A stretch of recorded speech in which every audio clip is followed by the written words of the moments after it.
Welcome to Real Genius. I am Chris Vognar, and you couldn't ignore me if you tried. I'm Robert Wilonsky, and I'll try. Okay, do your best, man, but it'll be a challenge. Hey, don't you forget about me. How could I, man? Robert wanted to talk, and I readily agreed to talk about the films of John Hughes this week. I've had occasion to write about him of late because of the 30th anniversary of The Breakfast Club, and they did a big, to-do at South by Southwest with my Ringwald and Ali Sheedy in the house, and they had a little. It's weird that they couldn't get Judd Nelson for it. Yeah, go figure. He's busy. They had a children's choir singing "Don't You Forget About Me." It was all very touching. Gave me a chance to reminisce a little bit. And then you're having sort of a John Hughes moment with your son. Is that correct? Well, he's become very enamored of Ferris Bueller's Day Off, in large part due to an entire episode of The Goldbergs built around Ferris Bueller's Day Off. It all comes back to the Goldbergs. I got to tell you, The Goldbergs is the biggest player in my house right now when it comes to influential things, moments, events, traumas, tragedies, and triumphs. Jewish comedy. Which never mentions, by the way, the fact that they're Jewish ever. In fact, the one time that they said, because and they go right over the Jewish remark, and there's no Jewishness to it. That's funny. It's just basically a John Hughes 30-minute adaptation every week. So we can talk about the Goldbergs later. Let's do that. But they did a whole Goldbergs episode in which the two brothers try to figure out who's Cameron and who's Ferris. Okay. So I'd watch that. It was pretty great. So John Hughes, of course, is sort of the muse of 80s teen angst and comedies. He used a lot of the same actors many times. Molly Ringwald, particularly, who we'll see in just a second, was in Pretty in Pink and in 16 Candles. Then, of course, the Brat Pack was involved in various ways. Emilio Estevez, Judd Nelson, Ali Sheedy, on and on and on. So he definitely left a mark on that decade, and therefore on our psyches, which were molded so much. Made all of the movies by in that Chicago. Decade. Yes, Chicago and Chicago suburbs. It's interesting, when you think about the fact he started out as a writer, Vacation and Mr. Mom, two movies, one of which, Mr. Mom, he had the occasion to direct and decided he did not want to direct because he didn't want to do it in Hollywood. He wanted to stay in Chicago, the city that served as his muse. But these are certainly movies that I was interviewed, in fact, by Susanna Gore for that book, You Couldn't Ignore Me If You Tried, because I had done a lot of writing about John Hughes around that period, shortly before he died in 2009.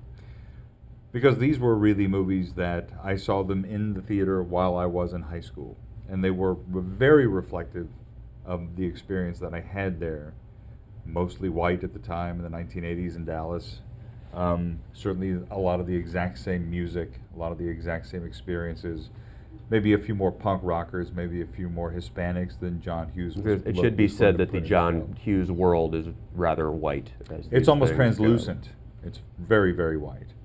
And I don't love all of the movies by any stretch. Nor do I. In fact, I think in a weird way, the movie that's celebrating its 30th anniversary is in some way, while it's not, let's say, Curly Sue, which I believe was the last movie he directed. You are correct. And easily his worst movie.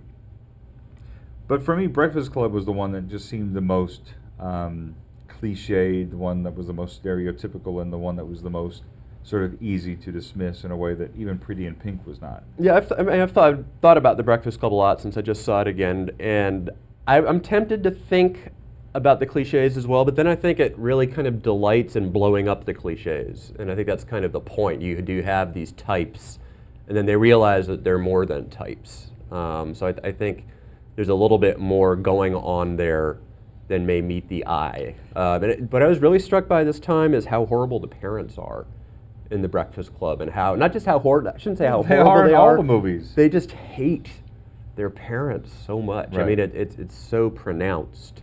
You want to let's all right. Well, let's look at 16 Candles. Yeah, where 16 Candles is his first feature. Right. I still am very fond of this movie, although we can't really entirely dismiss the long duck dong problem of this film. A lot of the movies have a lot of the weird problems. There's a little homophobia, there's a little racist, a little so there is that. However, I still have a very soft spot for 16 Candles, another movie with some inadequate parenting. They all are. That's all these movies are about. They're like the Peanuts parents. They just don't go wop wop wop wop. So we're going to take a look at some of the trailer for 16 She's Candles. stuck between a half-wit Very hot, and a heartbreaker. I want a serious girlfriend, somebody I can love, that's gonna love me back. pretty intense, huh?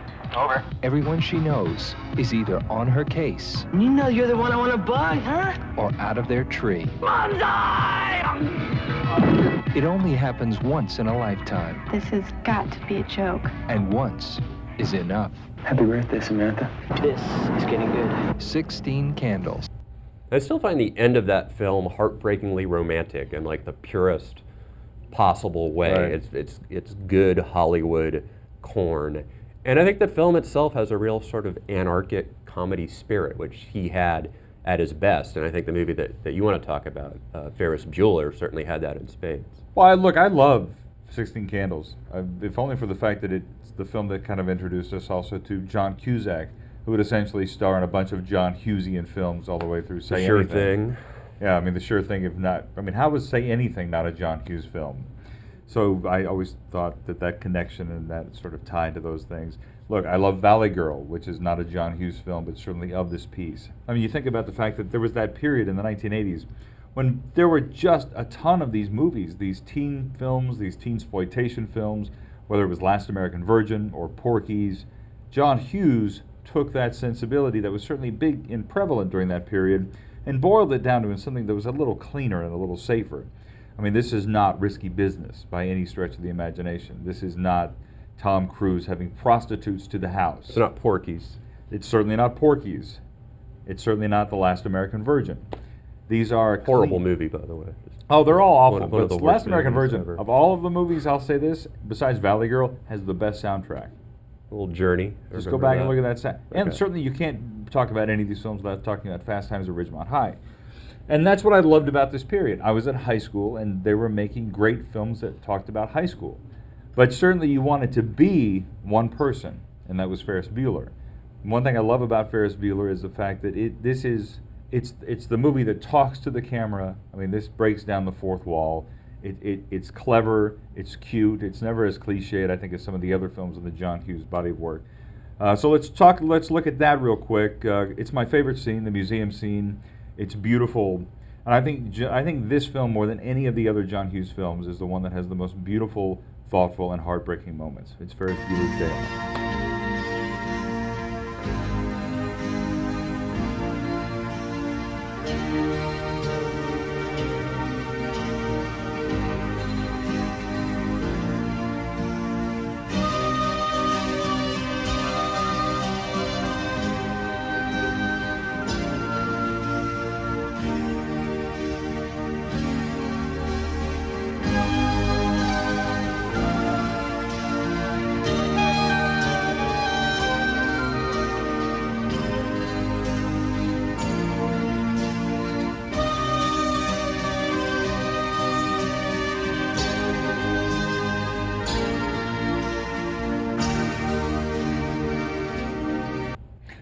That is a lovely piece of filmmaking. Oh my God, it's easily the best thing he did. I think it's easily one of the best pieces of 1980s filmmaking, just generally. I mean, it is an unheralded moment. I think but that moment, and the reason I love it so much is because for a film called Ferris Bueller's Day Off, and this is, I think, indicative of all of John Hughes' best films, the title star, or the person you think is the hero of the film, is not the hero, is not the main focus. Yes, this is about Ferris's Day Off, but this is really a movie about Cameron and about Cameron's angst and finding himself. We talk a lot about the fact that John Hughes films always deal with bad parenting or how much people hate their parents. Breakfast Club is nothing if not 2 hours of kids bitching about their folks. They forgot her birthday. And they forgot her birthday and 16 Candles. Birthday. They're terrible parents. Weird Science. I mean, these are just terrible parents all the way around. They leave their kids. They put Bill Paxton in charge in Weird Science. I mean, these are just inherently bad parents. Bad things are going to happen when you put Bill Paxton in charge. Right. So these are just awful people. But the scene in which Cameron talks about his father when he destroys the car at the very end of Ferris Bueller's Day Off, and gosh, I hope I'm not spoiling it. I think there's a statute of limitations. I would think so. On these things. It's just a powerful and painful and profound moment because That, I think, more than any John Hughes film, is where the anguish comes out. That's why I think, for me, Breakfast Club was the film that never quite did it. Because Cameron in Ferris Bueller does it there better than anyone in any other John Hughes film, and it does it shortly, it does it subtly and succinctly in such a wonderful way at the end of a film. I got to talk to Molly Ringwald at South by Southwest, and she said this a couple of times. She actually said it at the screening, and then again when I interviewed her. John Hughes was a pretty sad man. He had, he had a heavy heart. Right. He carried a burden, and he didn't forget a lot of the more painful parts of his childhood and his adolescence, and he really funneled them into these comedies, and I think that's the source of the heart of a lot of these comedies, certainly in that scene that we just saw. We, again, the parenting thing, it's really, you can extend to adults in general in these movies. They are absent, they are apathetic. They're angry. They're angry. I mean, look at Mr. Rooney and Ferris Bueller. He hates those kids. Look at the principal in Breakfast Club. He's a cruel bastard. Yes, he is. So there's that undercurrent of seriousness, which I think gives these movies the heft that keeps us talking about them. I mean, they're really good comedies, and they're very much of the period, but they've got that little extra weight and that ballast to keep them going. They're either cruel or they're clueless, like Ferris's dad. I mean, that's sort of one thing I always love about it. I can't think of in any of these films, and I have to go back and look at all of them again really carefully. I'm trying to think, is there a sympathetic adult? Is there a thoughtful adult? Is there a relatable adult in any of these films? I can't think of one offhand, which is what Cameron Crowe at least did in Say Anything. There's a lot, B.B. Newirth's teacher who shows up, or Eric Stoltz's graduate. And even the Mahoney character is heartbreaking. It's a great character. He's just a horrible dad. I mean, he's actually a good dad. He's just a criminal. Right, but there's no parent, there's no adult in any of the John Hughes films, except, I guess if you want to go back to the ones he simply wrote. And I certainly don't want to go to Uncle Buck. Well, even if you talk about the ones he simply wrote, Home Alone is about parents forgetting that they left their little kid at home. And what is Vacation except a film about a really clueless, dunderheaded dad played by Chevy Chase? Or Mr. Mom, which is just about a dad's... I mean, that's really probably his only sympathetic parents, his sympathetic grown-ups, is Terry Garr and Michael Keaton. I mean, I just think the work... It's been subjected to a documentary, a really good documentary about looking for John Hughes and talking to some of the cast. The book is really good as well. I think there's another book coming next year. There's another book coming next year. I mean, this is certainly, it's funny to think about the fact that these films we grew up on, relating to them, and my kid now watches them and he really enjoys them. They're subjected to academic works, to documentary. Who would have thought that Planes, Trains, and Automobiles, the guy who made that movie, which again, I think it ends with probably my second favorite ending to a John Hughes film, when John Candy shows, when Steve Martin realizes that he has no place to go. That is just a devastating moment.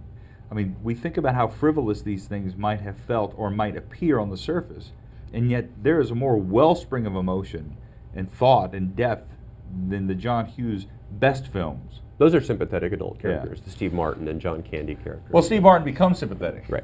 John Candy always was. Right. He's annoying, but he's sympathetic. So yeah, he left a hell of a legacy, and I'm glad that the 30th anniversary of the Breakfast Club allows us the opportunity, the excuse to talk about it. And there's a new Blu-ray 30th anniversary edition as well, so you can catch that. Thanks for joining us for our discussion of movies of John Hughes. Which clearly could have gone on a lot longer. Could have gone on until tomorrow, but sadly it did not. Who knew? And we'll see you next week.